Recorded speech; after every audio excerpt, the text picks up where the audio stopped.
Assalamualaikum warahmatullahi wabarakatuh. Perkenalkan, nama saya Apsari Widya. Saya dari NPM 1908260086 dan di sini saya akan menjelaskan pada blok hematologi, yaitu penyakit anemia defisiensi zat besi. Jadi secara definisi, anemia defisiensi besi ini dia adalah kondisi medis yang ditandai oleh penurunan jumlah sel darah merah ataupun hemoglobin dalam darah akibat pengurangan zat besi hemoglobin. Untuk etiologinya, yang pertama ada asupan zat besi yang tidak memadai, kemudian yang kedua ada kehilangan darah kronis, yang ketiga ada malabsorpsi zat besi, yang keempat ada kebutuhan zat besi yang meningkat, yang kelima ada kondisi medis dan peradangan kronis. Yang keenam juga ada faktor sosial ekonomi dan juga pendidikan. Untuk faktor resikonya, yang pertama ada jenis kelamin dan status reproduksi, kemudian yang kedua ada faktor usia, kemudian ada diet dan nutrisi, kemudian ada status sosial ekonomi dan juga pendidikan, kemudian ada kondisi kesehatan kronis. Kemudian yang keenam ada malabsorpsi zat besi, kemudian yang tujuh ada kehamilan dan menyusui. Kemudian untuk tanda dan gejalanya sendiri ini, yang pertama ada kelelahan dan kelemahan. Kemudian yang kedua ini ada sesak napas dan palpitasi. Kemudian ada pucat, kemudian sakit kepala dan pusing, kuku mudah rapuh dan rambut rontok. Kemudian ada perubahan selera makan, kemudian sindrom kaki gelisah, kemudian ada infeksi yang berulang.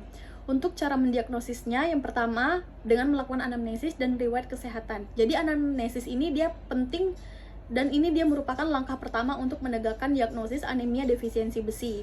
Jadi ada pun juga riwayat-riwayat kesehatan lainnya yang meliputi diet ataupun asupan zat besi, kemudian kehilangan darah, kemudian kondisi medis dan pengobatan, dan juga karena kehamilan dan juga menyusui.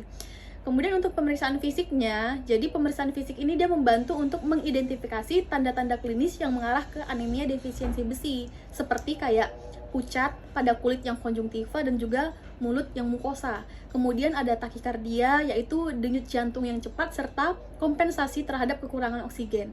Kemudian yang ketiga yaitu koilonsia, yaitu kuku yang mudah rapuh dan berbentuk seperti cekung. Kemudian yang selanjutnya ada gejala spesifik lainnya seperti pembesaran limfa ataupun hati pada kasus-kasus tertentu.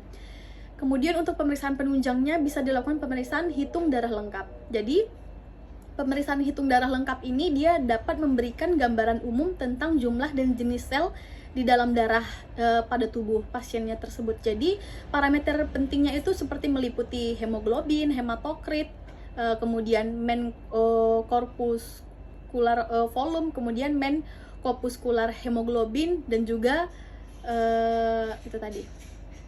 Kemudian yang selanjutnya ada ferritin serum, di mana ferritin serum ini dia ada indikator cadangan zat besi di dalam tubuh, dan kadar ferritin ini yang rendah adalah tanda utama dari defisiensi zat besi. Namun ferritin ini dia juga merupakan protein fase akut yang dapat meningkat dalam kondisi inflamasi, sehingga interpretasinya juga harus hati-hati pada pasien dengan penyakit yang kronis.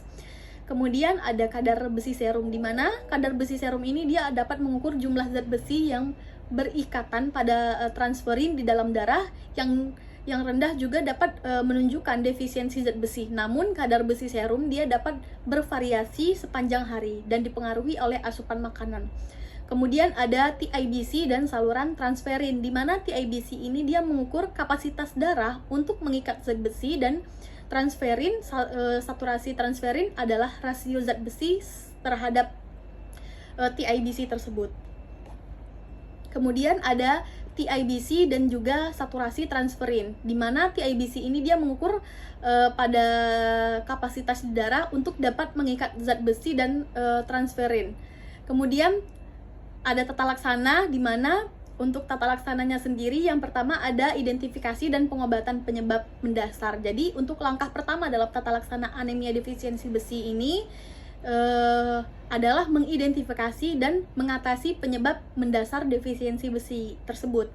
Nah, ini termasuk seperti kayak kehilangan di darah, kemudian malabsorpsi zat besi, kemudian kebutuhan zat besi yang dapat meningkat, kemudian yang kedua bisa diberikan suplementasi zat besi. Suplementasi zat besi ini dia adalah inti dari tata laksana ADB atau anemia defisiensi besi yang dapat diberikan melalui beberapa cara. Yang pertama ada suplementasi oral.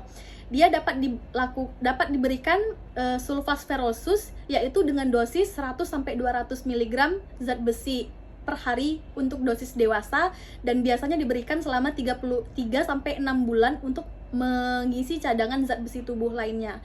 Dan efek sampingnya seperti mual, konstipasi, dan sakit perut adalah umum untuk dapat meminimalisir dengan mengonsumsi suplemen bersama makanan ataupun mengubah dosis dan jenis preparasi zat besi. Dan beberapa pasien mungkin memerlukan formulasi dengan pelepasan lambat atau pemberian dosis yang lebih rendah.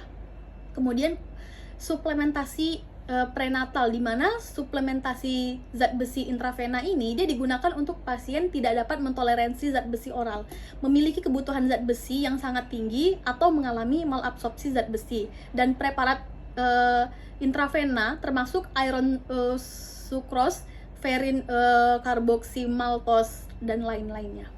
Kemudian untuk komplikasinya, dia kalau pada sistem reproduksi yang pertama ada komplikasi kehamilan, kalau pada sistem muskuloskeletal dia ada kelemahan dan nyeri otot. Kemudian kalau pada sistem saraf dan kognitif dia ada penurunan fungsi kognitif dan sakit kepala dan juga pusing. Kemudian pada sistem kardiovaskular dia ada kardiomegali dan gagal ginjal, kemudian ada palpitasi dan aritmia. Kemudian kalau pada sistem imun dia komplikasinya penurunan imunitas atau peningkatan resiko terhadap infeksi, dan juga kalau pada sistem pencernaan dia gangguan gastrointestinal.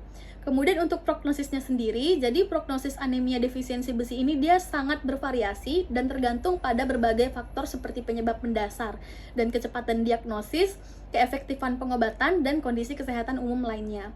Untuk edukasi dan pencegahan, jadi yang pertama mengonsumsi makanan yang mengandung zat besi setiap hari, mengonsumsi suplemen zat besi dan multivitamin, mengonsumsi makanan ataupun minuman yang dapat membantu proses penyerapan zat besi di dalam darah seperti jeruk, stroberi, ataupun brokoli. Kemudian menjaga dan menurunkan berat badan agar tetap dalam masa ideal. Kemudian mengonsumsi obat antihipertensi atau obat diabetes yang diberikan oleh dokter secara rutin untuk menjaga kesehatan ginjal. Kemudian menghindari minuman kopi atau teh setidaknya 30 menit sebelum ataupun setelah makan. Dan yang terakhir memberikan ASI eksklusif ataupun susu formula lainnya. Kemudian untuk referensinya, dimana ini semua saya dapat dari buku Saku Anemia Defisiensi Besi edisi tahun 2016, kemudian dari Jurnal Pengantar Gizi Masyarakat tahun 2012, dan juga dari buku Hematologi Klinikal Ringkas edisi tahun 2015.